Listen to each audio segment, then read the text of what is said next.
Okay, so everyone, we are live. I'm Nicolette Lazarus, and I'm the founder and Chief Connection Officer at Womanship. And so, welcome to our first in a new series of short Womanship Lives, where we have some powerful conversations with the experts and speakers who are going to be at our Connected Health event this September. Our session today is called The Courage to Ask in a Culture of Self-Reliance. And I'm joined today by a dear friend and someone who brings real clarity, honesty, and a whole lot of heart that touches something that every one of us goes through, and that's asking for help. So I'd love to welcome Ashley Usiskin, who is an Ask for Help instructor, coach, speaker, and founder of The Gift of Help. And some of you may remember the really powerful workshop session that Ashley and I ran for Womanship last year, empowering women to ask for help and thrive. And that sparked something really special and really helped me as well in terms of the insights that I still use to this day. So feel free to drop any questions in the chat, and welcome, Ashley. It's great to have you here. Hi, Nick. Good morning. Really looking forward to this session, and thanks for the opportunity to have this conversation about a topic that's really close to my heart.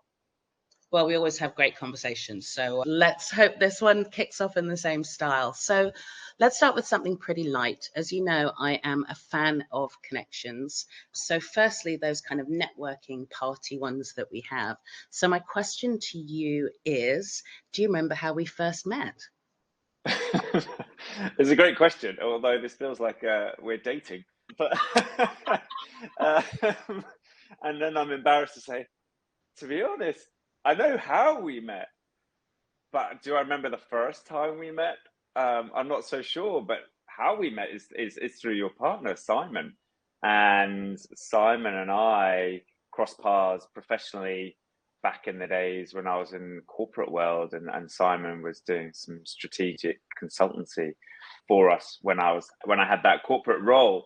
And then I think we've just met socially as a result of that. And Simon and I have a lot of similar passions, principally Liverpool Football Club.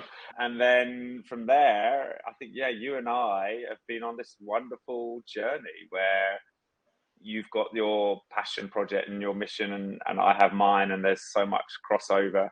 And I think one of the highlights for me was us recording that podcast, which I think would have been about 2 years ago, which was just an exceptional, wonderful, connecting, honest conversation about your inspiring journey and how you've, I suppose, evolved your attitude towards asking for help.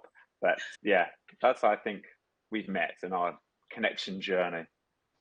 So I ask that because, everything we do at Womanship is about connection and that real human side of connection, and where it leads when we allow that to happen. And appearing on that podcast was, such a pleasure and such an eye-opener. I also did your Ask for Help course, but we'll dig into that in a minute. So staying with this connection theme, I really believe that we are all a sum of key things that have happened in our past, whether that's relationships, experiences, and almost that we come to understand each other by joining those dots. So I know you've done a lot in terms of coaching and storytelling, and obviously working with Simon Sinek. But what's made you the person that you are today? It's a great question, and there's a temptation in me that would go into the full disclosure on that. Interestingly, since I'm going to be one of your speakers at the event in September, I don't want to go into sort of full detail, but what's maybe, into the person I am today, keeping it light and headlines, I would say I recognize a big influence on who I am today is my sense of curiosity and wanting to explore.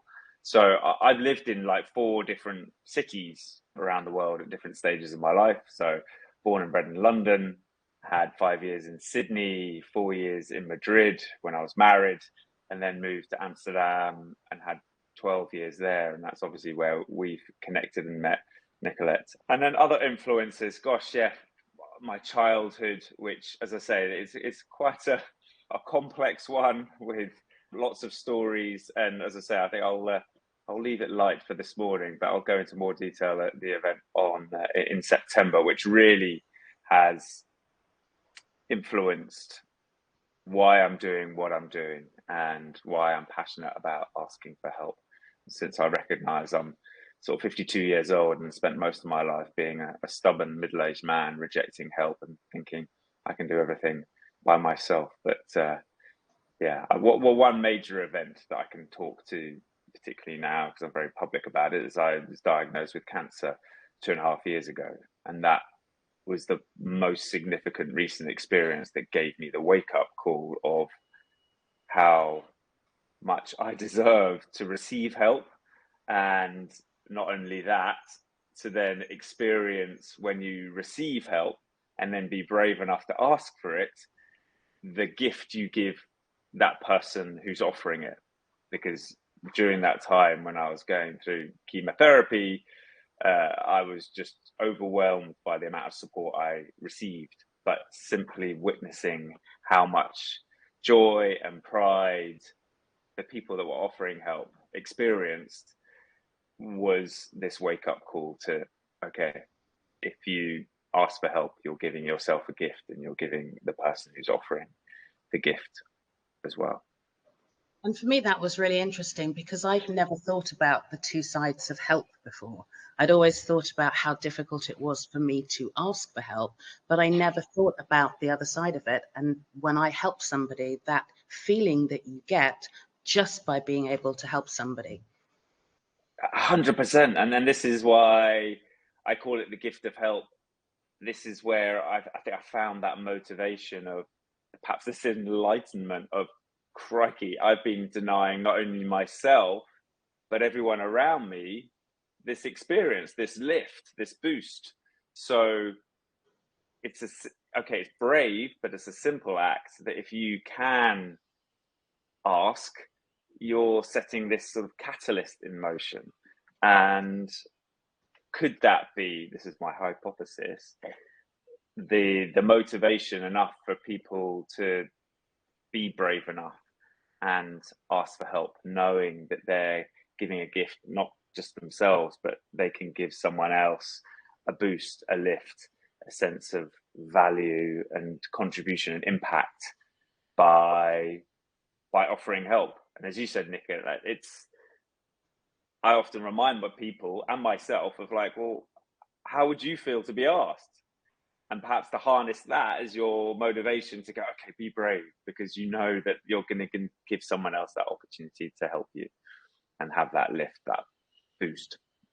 So it's interesting for me that, you know, you use the word bravery and the session is called The Courage to Ask in a Culture of Self-Reliance, because at the moment it feels very individualistic, like we have to prove that we can do everything. So why is it tough to ask for help? And especially for maybe women, what's your research and understanding around that? I think one of the major barriers is the narrative we give ourselves, and it's compounded by culture and society, that asking for help is a sense of being weak, that we can't go about life ourselves, we're not self-reliant, we haven't got our shit together. And this spirit of a desire to feel independent. And that what I've identified from my research and my experience is that by asking for help is often a challenge to your own identity of wanting to feel independent. So by asking, you're revealing that you're not 100% independent. And if your identity associated with yourself is, well, I've got my shit together, I know how to go about running my life, I've got a clear direction, that then asking, you're actually weakening that sense of identity of independence, is a really challenging one, because you start to end up with this real tough conflict and tension in your mind of going, well, okay, can I do this? Can I go about life? Have I got my shit sorted? Is number one. And I mean, there's a whole number of other, and I've got research and I'll share this the event in September as to this whole raft of what I call blockers, 11 I've got, as to where people get challenged or have the story they tell themselves in their mind that really holds them back. Others would include like this fear of rejection, this sense of being a burden. And that's something I have seen and spoken about, and particularly the event we did together last year seemed to resonate a lot with women, this feeling of being a burden that particularly I can't empathize, but I imagine this sense of being a mother, that you're the one that's constantly supporting others. You're the one that's offering help, and that's your default role. And that then to ask for help, it challenges that role, that challenges that spirit of, well, I'm the helper.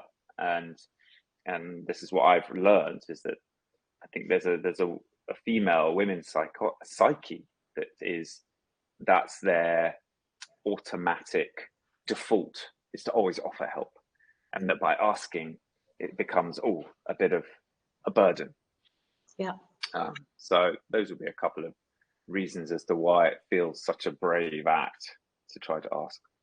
And there's such a narrative for women that you just get on with things, you just cope and get on with things, and you keep quiet about it, and the burden sort of, the burden feeling, I think, is really correct. And for me, working with you, it was so interesting looking at my own blockers, and then you look back on them and realize how little they served you. So, for example, at work, I know that I really never asked for help. I would do everything to research it, to do it on my own.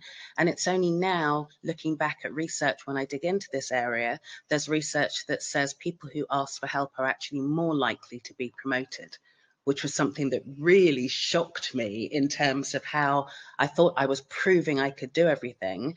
And actually, that makes you a very closed book in a work environment. 100%. 100%. And there's some added research I'd back that up with, there's a study that was done by Harvard, and they looked at how the essence of it is, by asking for help shows to the person, particularly in a work environment, that you've got a growth mindset, that it reflects that actually you don't know everything and that you're keen to learn. And this study essentially showed how people thought more highly and thought of the people that asked for help as being more competent by asking, which is, as you say, this is like the complete contradiction of the narrative and the story we tell ourselves. And these are one of the points I really share in when I do courses and workshops, to help the reframe, because I think this is the challenge, this is the opportunity we have, particularly with my work, is try to reframe this attitude towards help, both individually and culturally. But I think the most control we have is over ourselves. So how can we just start to tell ourselves a different story? And it can be quite powerful, as you said, like to be told, hold on, asking for help is going to increases your chances of promotion, I think is a good carrot. And then the layer behind that I think is going to be really reinforcing that change of attitude towards help is like, oh, wow, I can actually be seen as smarter. I can be seen as competent. This isn't a weakness. It's actually a strength, because it shows I'm willing to discover, explore, learn, grow by asking. From my experience, is obviously a way that motivates you to get out of your own head and get out of your own way. Yeah. And that's particularly true, I think, that when you also take that into the personal side of things, and for me as an entrepreneur, so trying to do so many things, quote, on my own is really challenging. And one of them was last week, trying to do the first one of this session and completely messing up on the technology and feeling so vulnerable in terms of needing help, but then remembering everything that we learned and put a call out on LinkedIn. And not only do you get people offering help, which was absolutely amazing, it's also the support that you get from other people who may not be able to help you directly, but show that you're not alone in your journey. You're not the only one who's experienced these quote failures. So talk a little bit maybe about that asking in those situations and getting that bravery to ask, and what you get when you do open up to ask. Because I think a lot of people think that they won't get the help. They won't get anybody responding to their help request.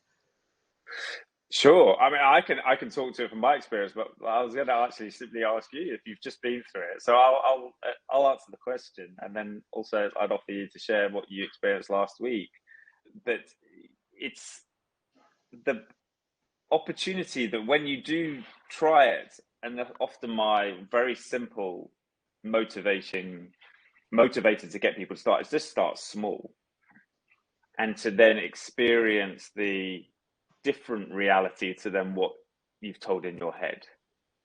So if we unpick a little bit of what you experienced last week, Nick, of like the understandable, let's call it the ego voice that gets in the way, and the chatter of going, well, you'll ask and no one will be able to help you or no one will reply. By doing it and then experiencing the different reality of like, oh my gosh, people do want to help me. Number one, I'm repeating back what I heard from you of this sense of solidarity of going, right, I'm not the only one who experiences this technological nightmare and confusion. So it softens this really challenging narrative we often give ourselves of like, well, we should be able to do this. And if I'm not an expert, or I don't deliver this perfectly, or then it's a challenge to our identity. And this identity we have for ourselves of being, right, we're smart, we're independent, we're resourceful, we are our own best problem solvers. That then, okay, it's okay to then share it in the spirit of, right, some things I'm brilliant at, some things I'm not. And to tap into and be brave to go, well, the areas that I'm not, one, there are other people that feel the same way, and two, there's probably also people that are going, well, that's an area I'm pretty good at, so I can share my experience or knowledge. And then it plays into everything we just talked about of going, you offer that person who does know about that stuff the chance to help someone they care about. And also, importantly, this is a bit of the psychology, it reinforces a bit of their self-worth, their sense of value, their sense of experience or expertise, that it's got, as I say, value and a way to support someone else. And it's one of the areas, I think this is why we've had such fascinating chats. Reasons why women don't ask for help are the same reasons, or people don't ask for help, but specifically for womanship, women don't ask for help, are the same blockers as why women don't share their worries. And this also carries over into the arena of health, for example, when we're talking about, many female related issues, they actually struggle on their own with these areas and don't ask for help, whether it's about emotional well-being and maybe having too much on their plate with taking care of kids and asking someone to help, or going to the doctor and asking for help. So whether it's something small and practical or emotional, what do you think people should remember, or women in particular, when it comes to asking for help and getting the help that we need? Well, what do I think they should remember? It plays to a lot of the themes we've just been talking about, that you're not alone, you're not the only person that's perhaps feeling this way, that is struggling, that it plays to a lot of, I think, what you're and what womanship is about, of this whole spirit of when you do share, it feels lighter, that you can remind yourself there's someone else. Well, here's something that's coming to my head. One reminder, or two. One would be, when you share, it's going to be a spirit of someone else is going to be feeling more connected to you, more understanding. Oh, and by the way, when you share, you might actually give the invitation and permission for someone else to recognize what they're struggling with. So there's a sense of connection and solidarity.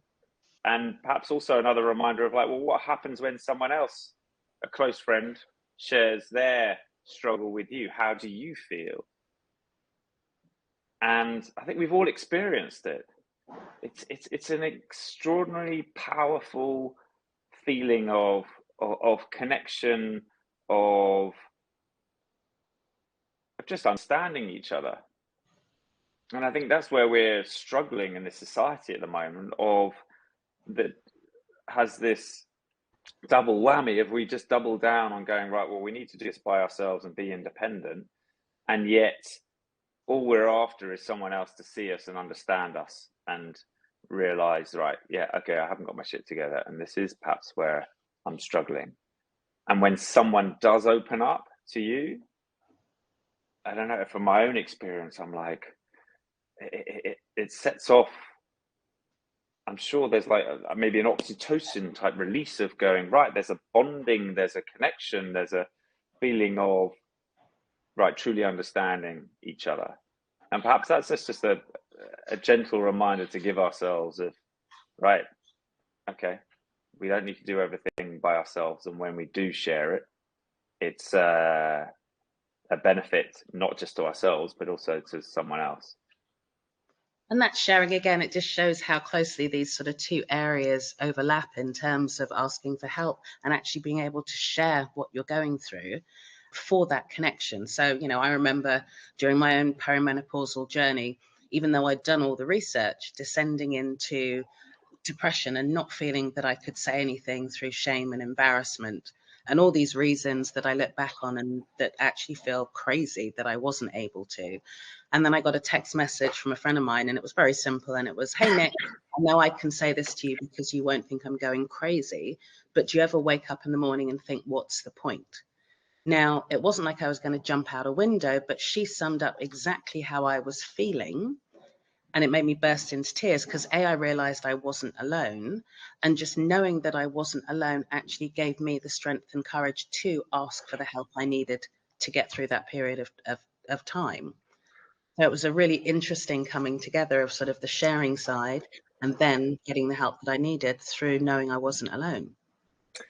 Yeah, and I think we've talked about this a lot, Nick, of how it's that share is the start point to this supportive, connecting journey, because the share, in a way, is highlighting and getting some honesty and clarity as to, I'm struggling. And it speaks a lot to my work of actually, like, asking for help is like the solution, but you've got to have the bravery and self-awareness as to what's the problem. And the start point is simply sharing and having a conversation gives you the opportunity to get out of your own head, to literally, I have this phrase all the time, such a simple one, talk it out. And by doing so, you can start to get a little bit more clarity as to what doesn't feel right, what's off, what am I struggling with, what's taking energy, why am I procrastinating? Or like your friend saying, do you ever feel like, what's the point? Is like having the chance then to have that conversation of going, what's really going on? And therein lies the beautiful catalyst of, then you can harness what I feel is this, there is an ecosystem, there's an opportunity, there's a wealth of help out there. But until you're brave, until you're self-aware enough to then go, well, where do I need the help? Then you're going to be a bit stuck. So Yes. that's why I love the fact that our work is so complementary, because the sharing prompt, the sharing reminder allows this sort of like floodgates to open on, right, then we can bring in supporting each other and connection and a feeling of, right, you're not alone. So I'm excited that you're going to be there in September, and without giving too much away, can you just give us a little hint about what your session will be like, or what we'll be doing in your session? Sure. So what I'm excited about is it would fall into three parts, Nick. So one would be going into a little bit more details to my story. So why do I do what I do? And in the spirit of sharing, it will be open, honest, vulnerable, and in a way that I've, before 2 years ago, have never shared my background, my story like And that before. And it's a beautiful story. I mean, I know that, I know the story in detail. So it's one, just listening to the story alone is worthwhile because it's such an amazing journey. Thank you. Thank you. So that would be the way I would contextualize the whole session that we're going to do. I would then share an inspiring example and story as to look what amazing things can happen when you do have the self-awareness and bravery to ask for help. Then we get into again a bit of more of a sharing type session of, these are the blockers, these are the narratives, these are the fears around asking for help. And the way the session would run was that I'd share it, but also as a way to prompt a bit of a discussion in the sense of how people experience what I identify as these blockers: fear of rejection, looking incapable, a sense of isolation. So it plays to everything that you're very passionate about, Nick, of going, this isn't me just being the teacher and I know everything. It's like, no, this is what I know. And let's have a shared discussion a discussion about shared experience. And then the last section would be going into much more of a sort of workshopping type, interactive dynamic where I will give some guides and tools, practical ones, to empower you to feel that you can ask for help in a more effective way, and also be mindful of how you ask as to the motivations of the people you're asking. And then it will be opening up to, right, we could workshop, right, where are areas of people struggling or holding themselves back or needing support or wanting to get some progress, and would workshop it in, right, well, okay, identifying what actually that issue is, what might be the help that would help them get out of the space that they want to be, and then actually craft it as to the help request that is going to most enable them to get the help that they require, that they're after. And who knows, maybe within the actual session we could give them the help we're after, but that's not the point. The point is going through the two acts of being brave enough and then to be skilled in making that help request as effective as possible to make it easier for them to get the help thereafter. Brilliant. I'm so excited for that. So to everybody who's watching, whether you're watching live or watching the recording, if this conversation has resonated you, this is exactly why we've created Womanship, because the truth is most of us are holding everything, the careers, the family, the health, the emotions, and still feel like we can't ask for help. So we're here to remind you that Womanship, that you don't have to do this all alone. And that's what the Connected Health Weekend in September is all about. A 2-day deep dive into self-care, honest conversations, and expert support about the areas that we're worrying about most, whether that's career and finance to menopause and aging and sex and relationships. We still have the early bird offer for a few more days, so jump on and get your tickets at womanship.co. We've got other live sessions coming up over the next couple of weeks with other experts and professionals who will be taking to the stage and running workshops during the event, including Dr. William de Klerk from UMA Health, Amanda McRae, who is a somatic coach and founder of Be Your Total Self. So keep an eye out for others coming up. And I would just like to say a big thank you to Ashley for joining me for this chat. So excited for the session. Thank you. Thanks a lot, Nick. Loved it as always. Also very excited and looking forward to the 2-day event in September. Thank you for sharing more so we can all worry less. Thanks, Ash. Okay. All right.